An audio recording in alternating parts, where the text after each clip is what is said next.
The Queen's cruelty. The Galactic Council chamber was a place of shining walls and endless light. It was built on a floating station above a dead star, where hundreds of species gathered to decide the fate of worlds. Every voice here carried power, but one voice always silenced the others. It was the voice of the alien queen. She was tall, her skin like dark metal, and her eyes like burning fire. For centuries she ruled with fear and cruelty. Entire empires bowed when she entered. Today, however, her presence was different. She wore a smile, not of kindness but of mockery. Before the council, she carried a small figure wrapped in silver cloth. The chamber fell silent. Everyone expected a gift of power, maybe a new weapon, or the promise of alliance. Instead, the queen dropped the figure onto the shining floor. It was a young girl, her body thin, her legs weak, her arms trembling as she tried to rise. "This," the queen's voice echoed through the chamber, "is my daughter." Gasps spread across the alien lords. A queen never revealed weakness, let alone a child. The queen's grin widened. "She is broken, useless and powerless, a cripple, a shame to my empire. Yet I give her as a gift to humanity. For is it not true that humans collect the weak, protect the broken, and raise the helpless?" The chamber shook with laughter. The alien delegates smirked, sneered, and whispered. To them, this was not just cruelty toward her daughter.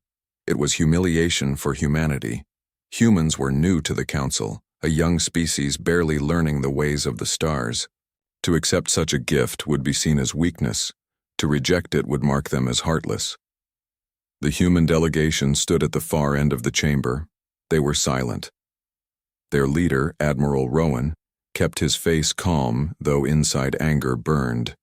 He looked at the girl, so fragile and trembling. Yet her eyes held something strange, not fear, not despair, but a quiet fire. The queen laughed louder. "See how she shakes, how she struggles to even breathe. I give her to you as a lesson. May you learn that strength does not always conquer. Sometimes, weakness is all you will ever hold." Her words were poison. Every alien lord in the chamber watched humanity. Waiting for their reaction, Admiral Rowan finally stepped forward. His voice was steady. "We will take her." The queen's smile froze. For a moment she expected refusal, perhaps anger, but not acceptance. Admiral Rowan continued. "If she is broken, then we will mend her. If she is weak, then we will protect her. If she is powerless, then we will give her purpose." The chamber erupted. Some aliens laughed at the foolishness. Others whispered in shock. The queen narrowed her burning eyes. She had hoped to shame humanity. Instead, they took her cruelty as duty. The girl, still, on the floor, lifted her gaze. She stared at the humans who had accepted her, and in her broken heart, a spark ignited. She did not understand why these strangers would claim her, but in their eyes, she saw no mockery, only resolve. As the humans carried her gently from the chamber, the queen leaned back on her throne of light. Her laughter returned. "Take her, raise her, waste your strength. She will bring you nothing but misery, and when you fall, remember, it was by my hand." The council session ended, but the whispers did not. Some alien rulers mocked the humans, calling them saviors of trash. Others wondered why the queen had given away her bloodline so easily. None could predict what this act would mean for the galaxy. On the human ship, silence filled the air. Doctors examined the girl, noting her broken bones, her trembling muscles. Her failing strength. She should not have survived this long, yet her eyes glowed with quiet defiance. Admiral Rowan stood by her side. "You are not broken," he whispered under his breath. "You are the beginning of something greater." The girl blinked, a tear slipping down her cheek. She had been a joke, a tool of cruelty. But in that moment, she felt something new, hope. Far away, in the queen's private chambers, the ruler of empires sat in silence. Her laughter had faded, for though she mocked humanity, deep inside she wondered if her joke would return to haunt her. She pushed the thought away, certain of her power, certain of her control.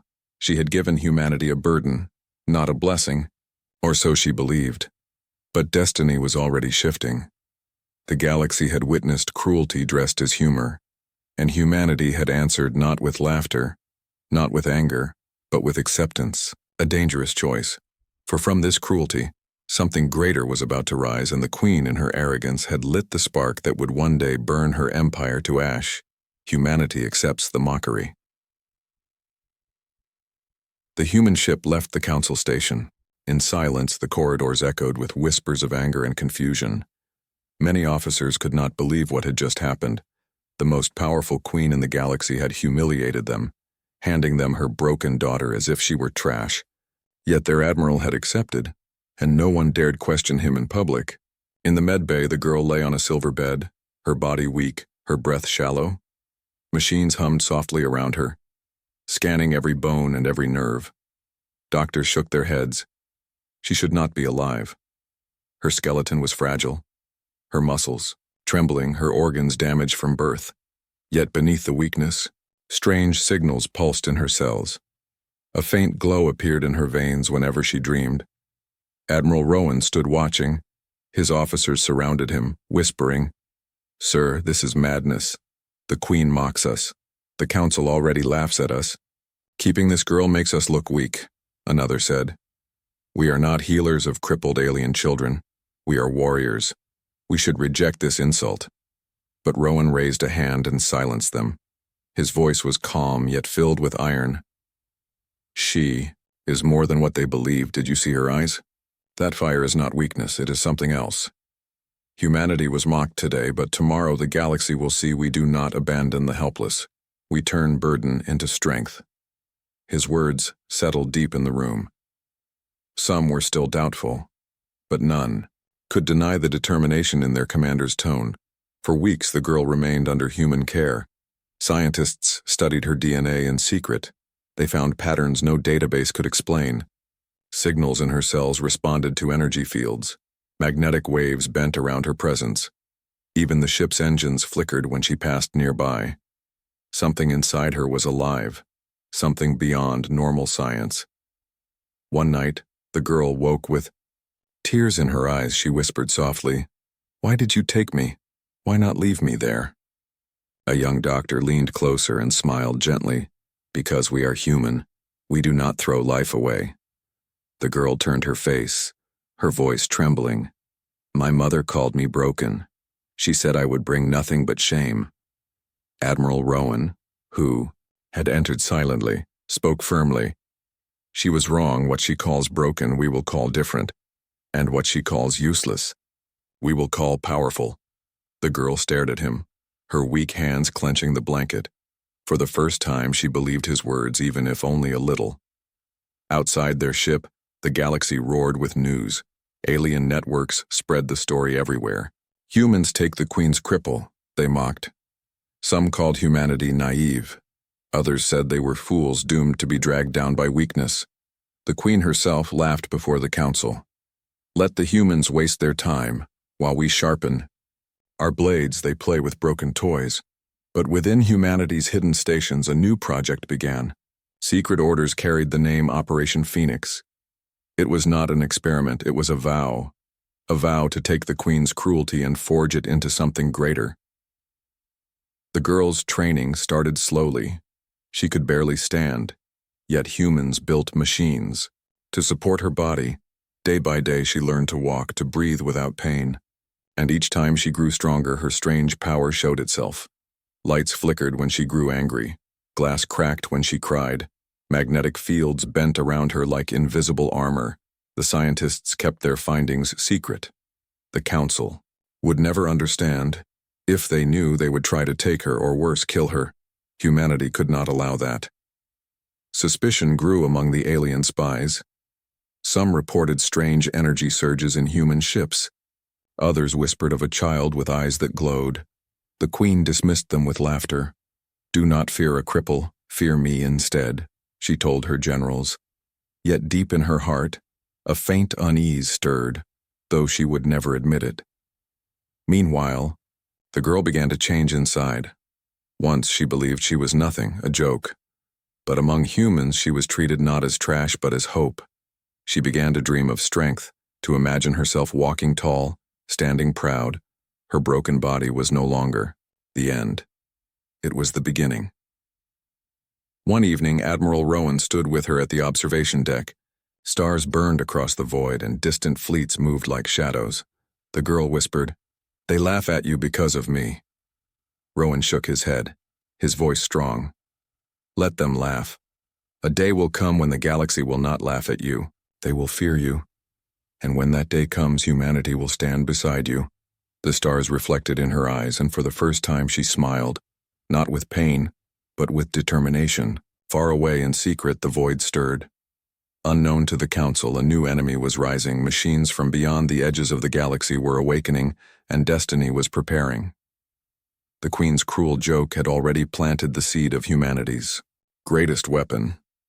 The galaxy did not know it yet, but the balance of power had begun to shift. The first signs of power. The girl's days on the human ship slowly turned into weeks. Her body remained fragile, but her spirit grew stronger. What began as trembling steps, supported by machines, soon became steady movements across the medbay. The humans celebrated each small victory. For every breath she took without pain was proof that the Queen's cruelty would not break her. But something else began to happen, something no doctor could explain. The ship itself seemed to respond to her. Lights flickered when she entered a room. Monitors shifted without command. Even the hum of the engines deepened when she passed. At first the crew believed it was coincidence, yet the patterns became impossible to ignore. One night while she slept, every system on the ship froze, doors sealed, alarms flashed. The crew rushed to the control deck in panic. But there she was, lying still in her bed, her fingers twitching as if dreaming. A soft glow spread across her skin like veins of silver light. The frozen system sparked alive again only when she woke with a gasp. The doctors were stunned. They ran scans. Data flooded their screens. Her DNA was unlike any they had seen. Human and alien markers mixed with something new, something that bent energy itself. It was as if her broken body had been hiding a storm inside. Admiral Rowan stood at her bedside, his eyes fixed on the glow fading from her veins. "This is no accident," he whispered. "She was not given as a joke. She was sent because her mother feared her." The girl's voice trembled. "Feared me? I am weak. I am broken." Rowan shook his head firmly. "You are not broken. You are different, and different is dangerous to those who cling to power." From that day, her training changed. No longer was it only about her body. Scientists began to study her connection to energy fields. They built chambers filled with magnetic storms. She entered them, her frail body trembling. Yet each time she stepped out, the storms bent weaker than before. She was not destroyed by the chaos, she was feeding from it. Slowly, the crew began to whisper of her as something more than a girl. They called her the Phoenix, the one who would rise from ashes. Word spread to hidden corners of Earth's fleet, and soon her name was guarded like a weapon. But shadows moved as well. Alien spies traced signals. They caught fragments of strange energy bursts from human sectors. Rumors reached the Queen. Her laughter echoed through her throne hall. "So the humans play with my crippled child. Let them. They will burn themselves before they burn me." Yet when she was alone, she could not erase the memory of her daughter's eyes. That quiet fire, the girl herself felt the change inside. She no longer saw herself as trash. She began to sense things before they happened. The flicker of a light before it died. The tremor of a machine before it failed. Even the emotions of humans near her. She whispered to Rowan one evening, "Fear surrounds us even when no enemy is here." He stared at her in silence, realizing her gift was not only power over energy but also power over the unseen threads of life. Her first true test came without warning. During a long voyage through a dead sector of space, the ship was caught in an ancient minefield left from forgotten wars. Explosions shook the hull, alarms screamed. The crew rushed to shields, but power drained too fast. Rowan shouted orders, but it was too late. The next blast would tear them apart. Then she stepped forward, weak legs shaking, her small hands lifted. Her eyes burned with silver light.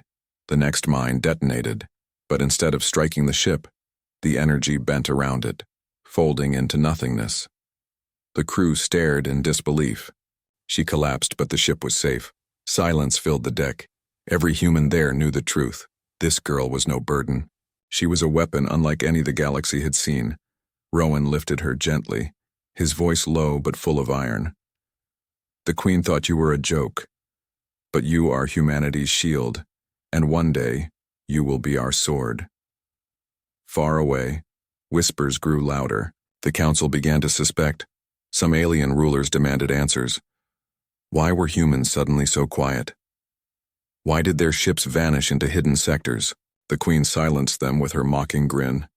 Because they are busy raising a cripple. But in the dark corners of her empire, fear began to grow. If her daughter was alive, and if she was changing, then the Queen's cruel joke may have planted a weapon she could not control. Destiny was shifting faster now. The void stirred. Enemies unknown moved closer to the galaxy's edge. And deep within humanity's fleet, the fragile child once thrown away was awakening into something unstoppable. The galaxy did not laugh anymore. It waited, and it feared the rising threat. The galaxy trembled. Beyond the council's borders, a shadow was moving. It was not a fleet, of flesh and blood, but an endless tide of machines. They came from the void between galaxies, silent and merciless. They did not negotiate. They did not fear. They only consumed.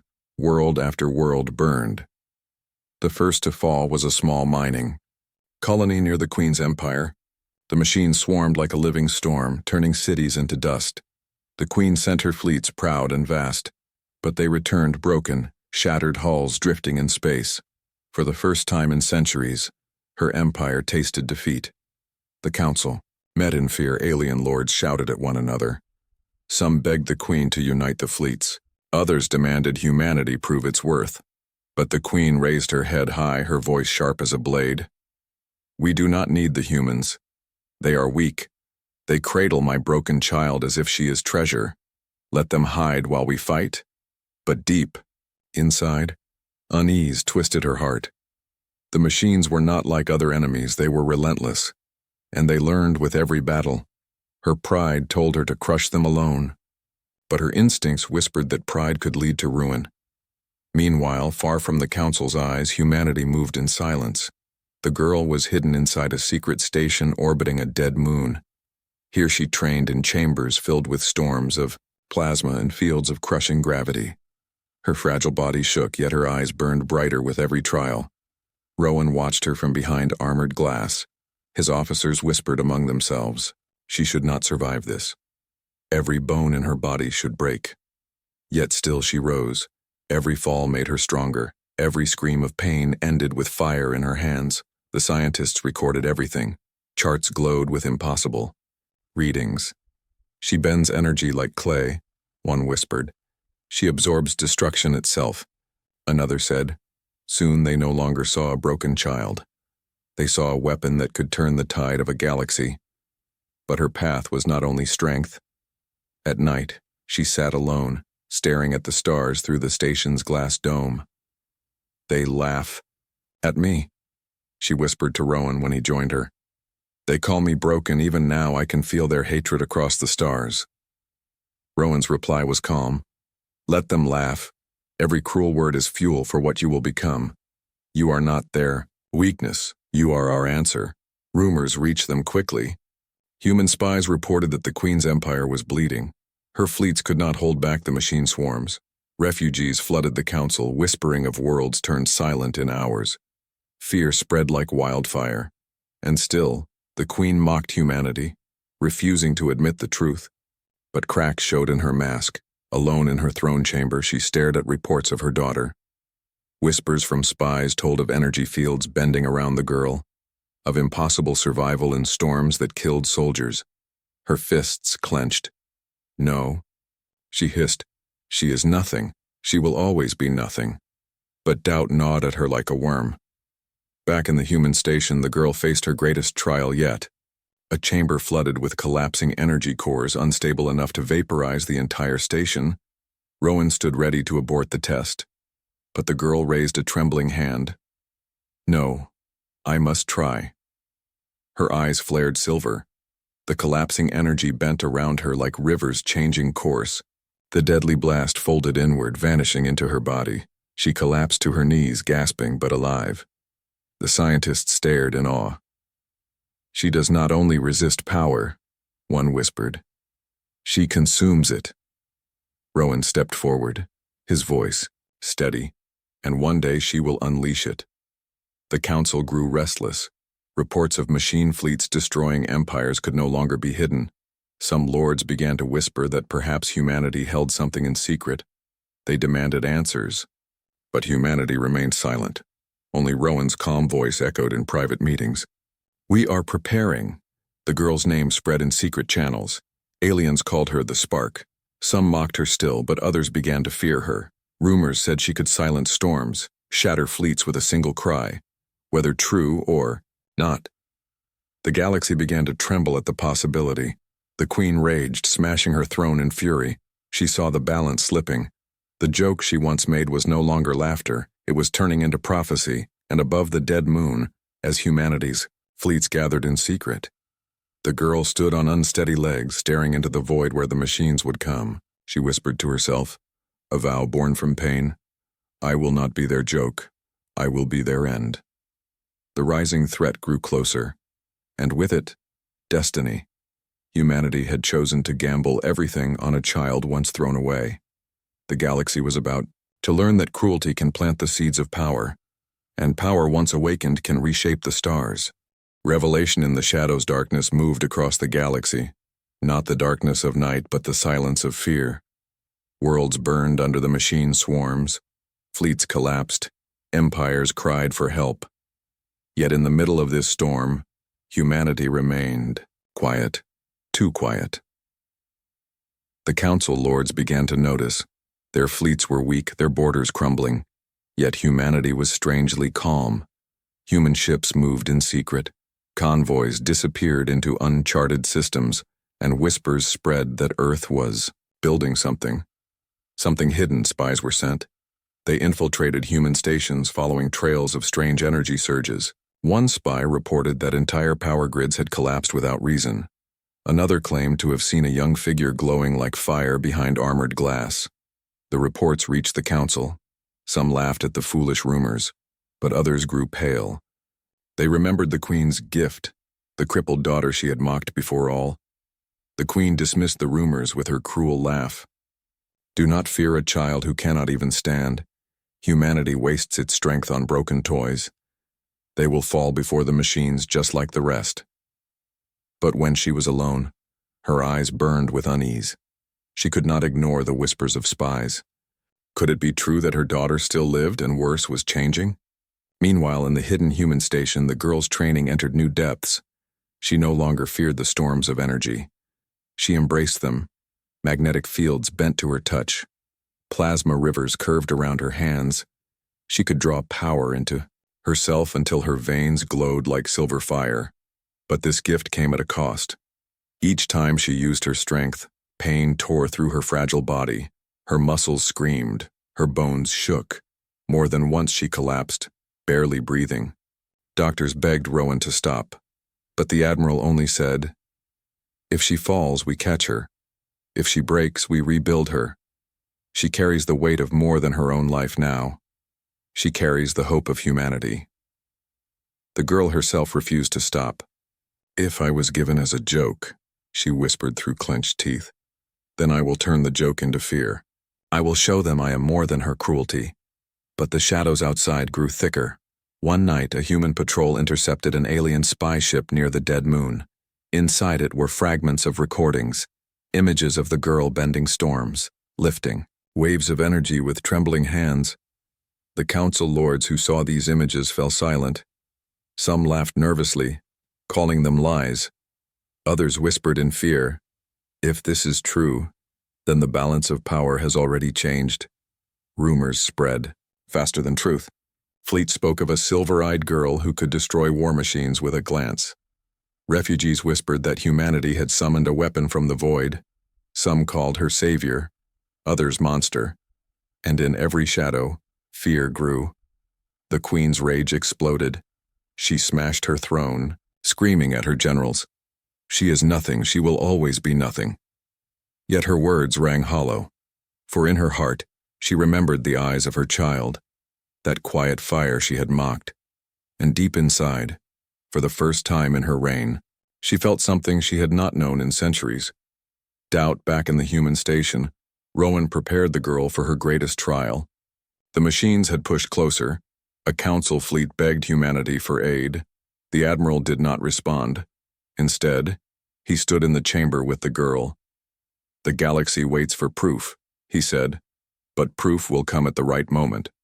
Until then you must remain our shadow, our secret." The girl lowered her head, her voice steady. "They laugh at me even now. They call me cripple, weak, broken." Rowan's answer was firm. "Let them laugh. The more they laugh, the greater their fear will be when they see the truth." And so, humanity waited. Their fleets grew in silence, their weapon trained in the dark. Yet spies continued to whisper. The council grew restless, and the queen burned with fury. The galaxy balanced on the edge of revelation, for in the shadows the cruel joke had already become legend, and when shadows break into light, legends turn into terror. The day was coming. The girl once mocked as worthless would soon step into the stars, and the galaxy waiting in fear and doubt would never be the same again. Humanity unleashes its secret. The galaxy was breaking. The machine swarms had crossed into the council's core sectors. Whole fleets vanished within hours. Worlds screamed for help, but no one came. Even the Queen's vast empire bent under the storm. Her proudest admirals returned with nothing but ashes. The council chamber echoed with fear. Alien lords shouted at one another, "We must unite, we must surrender, we must beg for mercy." But none dared speak the name of humanity, for in silence Earth had hidden itself. Its fleets were absent, its worlds closed, its leaders gave no answers, only whispers spread, whispers of the girl. At last, when the machines struck the council's heart, desperation broke the silence. Fleets burned in orbit, the void filled with fire. The council begged for aid, and humanity answered. From the black edge of space, a single human fleet emerged, not vast, not endless, but precise, ships shining like blades of iron. At the center of their formation was one vessel, its hull dark, its signal masked, and within it stood the girl, her silver eyes glowing. The council watched in disbelief as Admiral Rowan's voice filled the air. "The time for shadows is over. The galaxy mocked us, but today we stand. Today you will see the power you tried to bury." The machines came like a tide, black ships moving in perfect silence. Their weapons lit the void, entire planets shaking as blasts tore through defenses. The council's fleets crumbled, but the humans held. Their formation bent but did not break.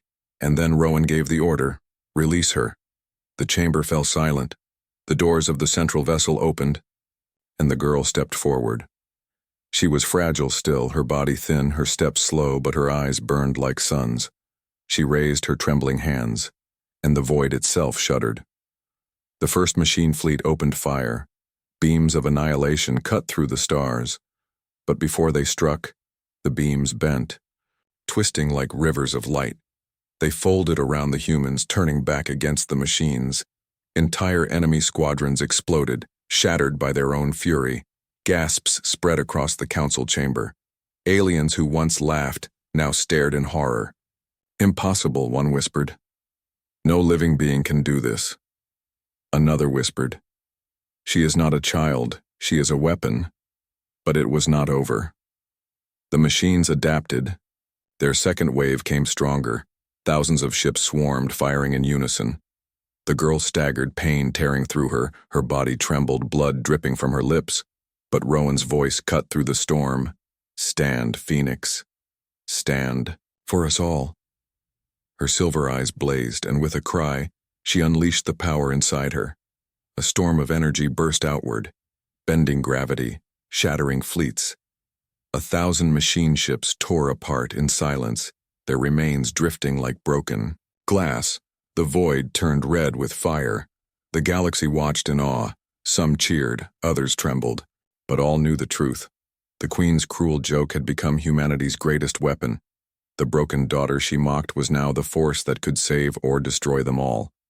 The queen herself sat frozen on her throne. Her hands gripped the arms of her seat, her eyes wide with fury and fear. She had wanted the council to laugh at humanity. She had wanted her daughter to vanish in shame. But now, before the whole galaxy, her humiliation was complete. Her bloodline had risen against her, and her own cruelty had forged the blade at humanity's hand. Yet the girl did not see herself as a weapon. When the battle ended, when the void grew quiet, she fell to her knees, her breath ragged, her fragile frame nearly broken.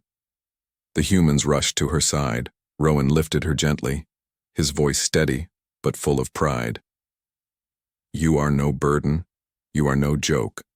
You are the fire that will burn back the darkness." The council sat in silence. No alien laughed, no alien mocked. For in one single battle, the balance of power had shifted.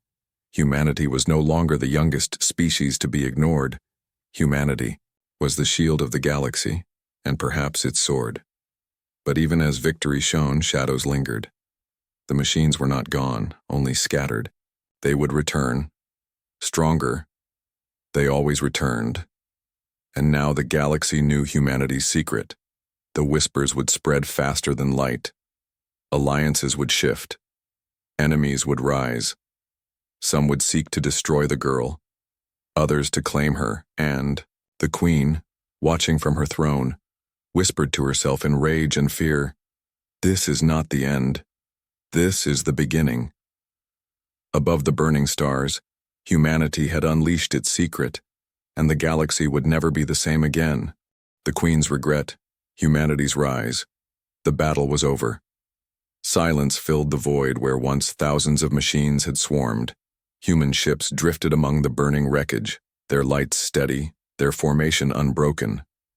And at the heart of it all, the girl lay in Rowan's arms, her body trembling, her breath shallow, but her eyes still glowing faintly with silver fire. Across the galaxy, the council watched in silence. The laughter, the mockery, the doubt. All of it was gone. Entire empires that once sneered at humanity now stared with fear and awe. They had seen what no one could deny. The queen's crippled daughter had turned the tide of war. Humanity, the youngest race, had done what no empire could. But on her throne of iron and flame, the alien queen sat in silence, her face twisted in rage and shame. She had given away her own blood as a cruel joke. She had mocked her child, humiliated her before all. Yet now that child stood as the most powerful being in the galaxy. Her empire's fleets lay broken. Her pride shattered. Her laughter had turned into regret. The council chamber filled with noise, lords argued, some calling for alliance with humanity, others warning that no one species should hold such power, but none dared speak too loudly, for they had seen the girl bend fleets to dust. They had seen her consume destruction and turn it into fire. Admiral Rowan stood before them, his voice strong. Humanity never asked for war. Humanity never asked for power. But when the galaxy mocked us, we endured. When you abandoned us, we stood alone, and when death came, we gave you life. His words cut deep. The council fell silent. Some bowed their heads. Others clenched their fists, but none could deny the truth. The girl herself did not seek glory. As she recovered, she whispered to Rowan, "They look at me with fear, not with hope." Rowan's answer was calm. "Fear can be reshaped. Today they fear you. Tomorrow they will follow you. But remember this, you are not only power, you are proof that cruelty cannot decide destiny." News spread like wildfire. Across the galaxy, refugees spoke of the human weapon, fleets whispered of the Phoenix child. Even those who hated humanity began to admit a bitter truth. The Queen's cruelty had created something greater than all her fleets combined. The Queen herself could not bear it. In her private chamber she raged, smashing walls, her screams echoing through the palace. "She was nothing," she cried. "She was mine to destroy. She cannot belong to them." Yet no scream, no rage could erase the image of her daughter standing tall among humans, glowing with power the Queen herself could not control. The machines did not return that day, but all knew they would. They always returned stronger, sharper, hungrier. And when they did, the galaxy would look not to the Queen, not to the Council, but to the humans, to the fragile girl who turned weakness into strength. For humanity, the future had changed forever. No longer were they the youngest. Mocked and ignored, they were the guardians of a power that could shape the stars. Their fleets would expand, their influence would rise, and none would dare underestimate them again. The girl stood on the observation deck, her eyes on the stars. Her voice was soft but steady. I was given away as a burden. Now I carry the weight of worlds. Rowan placed a hand on her shoulder. You carry more than worlds. You carry the truth. That power can rise from cruelty, and that no empire, no queen, no council can decide who you are. The council voted in silence, and though no one admitted it aloud, they all knew the truth. Humanity had claimed its place, not through wealth, not through old power, but through resilience, faith, and a girl once mocked. As broken, the alien queen watched from afar. Her eyes burned with hatred, her empire trembled beneath her. She had given birth to her greatest enemy, and she knew, deep in her heart, that her reign was ending. For the galaxy now whispered not of her cruelty, but of the girl, the phoenix, the weapon, the hope. And so the balance of power shifted. The galaxy that once laughed at humanity now stood in silence. From cruelty came destiny, from weakness came strength, from a cruel joke came the rise of Earth, and the queen, sitting alone on her throne, felt the bitter taste of regret. For in her arrogance she had forged her own downfall. The broken daughter was no longer broken. She was humanity's greatest power, and the galaxy would never be the same again.